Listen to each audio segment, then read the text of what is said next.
CM DK Shivakumar ಅವರನ್ನ ಭೇಟಿಯಾದ ರಿಷಬ್ ಶೆಟ್ಟಿ ಕುತೂಹಲ ಮೂಡಿಸಿದ ಸಿಎಂ ಕಾಂತಾರ ನಟನ ಭೇಟಿ ಕರಾವಳಿ ಮತ್ತು ಮಲೆನಾಡು ಅಭಿವೃದ್ಧಿಯ ಬಗ್ಗೆ ಚರ್ಚೆನಾ? ಸಿಎಂ ಡಿಕೆ ಶಿವಕುಮಾರ್ ಅವರನ್ನ ರಿಷಬ್ ಶೆಟ್ಟಿ ಭೇಟಿಯಾಗಿದ್ದಾರೆ. ಕುತೂಹಲ ಮೂಡಿಸಿದ ಸಿಎಂ ಕಾಂತಾರ ನಟನ ಭೇಟಿ ಕರಾವಳಿ ಮತ್ತು ಮಲೆನಾಡು ಅಭಿವೃದ್ಧಿಯ ಬಗ್ಗೆ ಚರ್ಚೆಗಳಾಗಿದೆಯಾ? ಕರಾವಳಿ ಮಲೆನಾಡು ಪ್ರವಾಸೋದ್ಯಮ ರಾಯಭಾರಿಯಾಗಿರುವ ರಿಷಬ್, ಈ ಹಿನ್ನೆಲೆಯಲ್ಲಿ ಸಿಎಂ ಡಿಕೆಶಿ ಭೇಟಿ ಮಹತ್ವದ ಚರ್ಚೆ. ಮುಂದಿನ ದಿನಗಳಲ್ಲಿ ಮಹತ್ವದ ಯೋಜನೆ ಘೋಷಣೆಯೂ ಕೂಡ ಸಾಧ್ಯತೆಗಳಿದೆ, ಅಲ್ಲೆಗಳೆದಕ್ಕಾಗೋದಿಲ್ಲ. ಸಿಎಂ ಡಿಕೆ ಶಿವಕುಮಾರ್ ಭೇಟಿಯಾದ ರಿಷಬ್ ಶೆಟ್ಟಿ. ಸೊ ಈ ಹಿಂದೆ ಪ್ರವಾಸೋದ್ಯಮದ ರಾಯಭಾರಿಯನ್ನಾಗಿ ರಿಷಬ್ ಶೆಟ್ಟಿ ಅವರನ್ನು ಆಯ್ಕೆ ಮಾಡುವ ಸಾಧ್ಯತೆಗಳಿದೆ ಅನ್ನೋ ಅರ್ಥದಲ್ಲಿ ಚರ್ಚೆಗಳಾಗಿತ್ತು.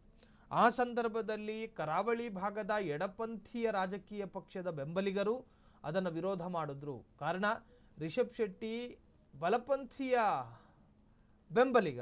ಹಿಂಗಿದ್ದಾಗ ಆ ವ್ಯಕ್ತಿಗೆ ನೀವು ಸರ್ಕಾರದಿಂದ ಈ ತರಹದ್ದೊಂದು ಸ್ಥಾನಮಾನ ಕೊಡೋದು ಸರಿಯಲ್ಲ ಅಂತೇಳಿ ಒಂದಷ್ಟು ಆಕ್ರೋಶ ಆಕ್ಷೇಪಗಳೆಲ್ಲವೂ ಕೂಡ ವ್ಯಕ್ತವಾಗಿತ್ತು. ಸೊ ಈ ನಿಟ್ಟಿನಲ್ಲಿ ಡಿಕೆ ಶಿವಕುಮಾರ್ ಅವರು ಭೇಟಿ ಮಾಡಿದ್ರ ಗೊತ್ತಿಲ್ಲ.